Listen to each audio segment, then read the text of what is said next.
Non, moi je pense qu'il faut d'abord rendre un hommage appuyé au peuple burkinabé et rappeler également aux téléspectateurs que tout est parti de la modification de l'article 37 qui doit permettre à Blaise Compaoré de rester ad vitam aeternam au pouvoir.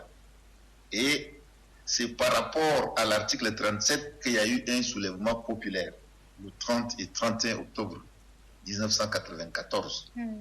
Mais il faut reconnaître que le départ de Christian Roch Kaboré, qui a été d'abord ministre de Commerce, ministre de Transport, Premier ministre, président de l'Assemblée nationale, président du CDP, le Congrès pour la démocratie et le progrès, suivi de Salif Diallo, qui est l'éminence grise du pouvoir. Ensuite, Simon Compaoré, le maire de la ville de Ouagadougou. Les trois là ont claqué la porte parce que Blaise Compaoré voudrait remettre en selle son frère cadet François Compaoré.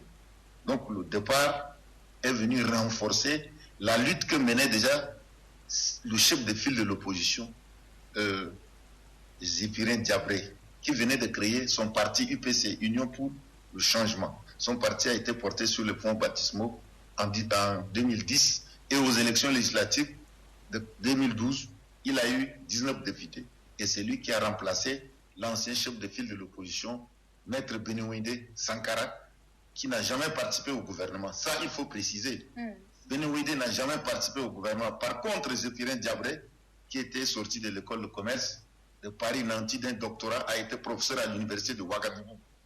Ensuite, il a quitté pour aller travailler au PNUD, Programme des Nations Unies pour le développement, et entrer à Areva. Et quand il était rentré, qu'il avait créé son parti.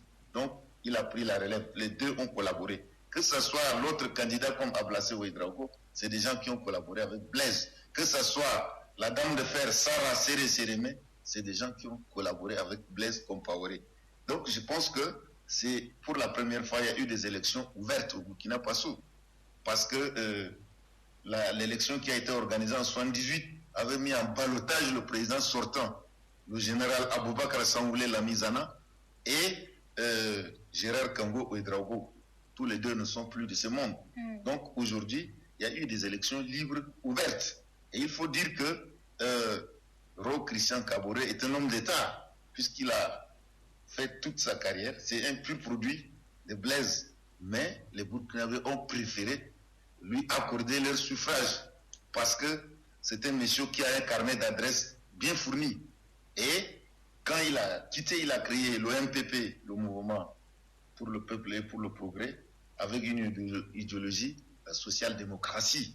Donc, Christian a bénéficié aussi des anciens réseaux. Et c'est pourquoi le peuple burkinabé a préféré. Alors que tout le monde pensait que c'était le chef de file de l'opposition, Zéphirin, c'était Benouindé. Donc je pense que Christian est arrivé, mais il ne faut pas aussi oublier la société civile burkinabé. Le ballet citoyen qui a été dirigé par Guy Hervé Kam, qui est un avocat, qui a rangé sa toge dans les placards pour prendre la tête de la lutte. Et il a été appuyé dans ça par le mouvement Y'en a marre. Il ne faut pas oublier notre confrère Fadel Barro, qui est un journaliste d'investigation du Sénégal. Donc, il y a aussi la société civile. Il faut aussi féliciter la société civile burkinabé, dirigée par le président du mouvement burkinabé des droits de l'homme et du peuple, Chrysogone Zougmoré. Tout ce monde-là avait lutté. Donc je pense qu'il y a la société civile qui est en train d'observer Christian. Et Christian, même lors de sa déclaration hier, il a dit qu'il va être un président rassembleur. Donc, comme dirait quelqu'un, attendons de voir. Mais la démocratie est sortie gagnante. Il faut féliciter le peuple burkinabé. Le peuple burkinabé vient d'écrire une nouvelle page de son histoire et l'Afrique doit copier sur les Burkinabés. Merci Nadine de toutes ces précisions.